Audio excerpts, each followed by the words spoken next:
Hi there, this is the aaronzero show for February 28th news podcast. Here we go. So Trump says US to double its 10% tariff imposed on China and 25% levies on imports from Canada, Mexico to go in effect on Tuesday. So he plans to impose tariffs on Canada and Mexico starting Tuesday, in addition to doubling the 10% universal tariff charged on imports from China, and said that illicit drugs as fentanyl are being smuggled into the US at unacceptable levels, and that import taxes would force other countries to crack down on trafficking. We cannot allow this situation to harm the US and until it stops or is seriously limited. But actually, the main problem there is you have all the drug addicts in the U.S. away, and if there's no demand, there will never be any supply. So instead of blaming Canada, Mexico, and China for the fentanyl problem, he should look at the root of problem, which is the U.S. consumer himself. And of course, he won't do that. So Gene Hackman, Hollywood everyman, passes away at 95, found dead along with his wife and dog at his home in New Mexico. And regular Joe, who got two Oscars and five nominations, a former Marine known for raspy voice, appeared in over 80 movies as well on TV and stage, started his career in the early 1960s. Five-time Oscar nominee, earned his first nomination for a breakout role as brother of bank robber Clyde Barrow in 1967's Bonnie and Clyde. Won Best Actor Oscar for his role as Jimmy Popeye in 1971 thriller The French Connection, and another for Best Supporting Actor in Western film Unforgiven. Hackman played supervillain Lex Luthor in Christopher Reeve's starring Superman films. And so that's quite a loss. And family was found dead. Anyway, Gene Hackman, great actor, rest in peace. In a potential jolt to ceasefire, Israel says army won't withdraw from Gaza corridor because Israel really wants to steal all the land it can.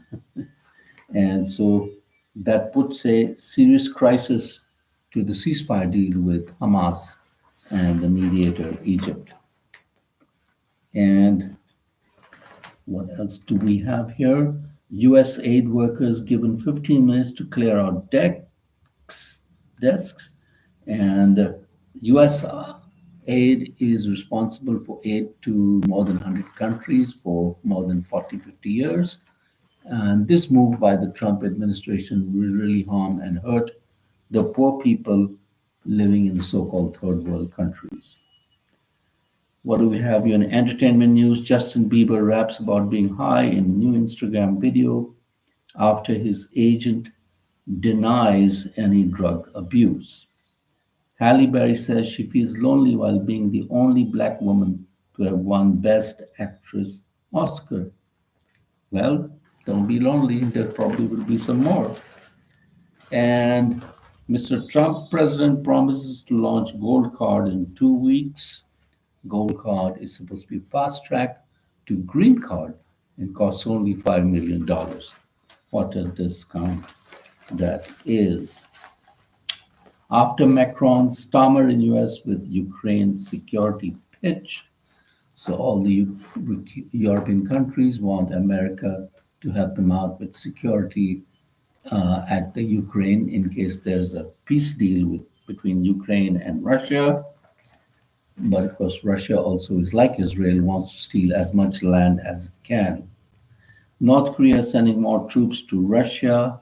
It had sent 11,000 troops last year and is now sending another fresh 3,000 troops, plus arms, artillery, missiles, etc. Austrian parties reached deal to shut down far right that won most votes. So three mainstream parties said they agreed to form a new government that excludes the far right, ending months of roller coaster negotiations. And artist Banksy has another mural in Belgrade with an alternative version of the famous girl reaching for heart-shaped red balloon. It includes a bloody handprint, symbol of anti-corruption movement. And this is an exhibit in Serbia's Belgrade's gallery. And what else? A Texas child dies from measles, first fatality in a decade. And the Health and Human Secretary in the US is Mr. RFK Jr., who doesn't believe in vaccines. So good luck, America, on the vaccines. Kyrgyzstan and Tajik swap land, ending years-long spat. So they are swapping land since both countries got the independence in 1991 after leaving the old Soviet Union. 40 Uyghur men held in Thailand for over a decade have been deported to China, where they will be definitely persecuted and face bad times. And I believe 1 million people are in concentration camps in China. Students who led anti Hasina protests going to launch party today, and it's going to be called the Janta Nagorik Party. And the ousted ex-Prime Minister Khalida Zia is is going to contest the elections and called on the minimal government to undertake minimal reforms so as elections can be held swiftly. So that is the news we have today on the Aaron Zero podcast. Have a great day, rock and roll, and subscribe.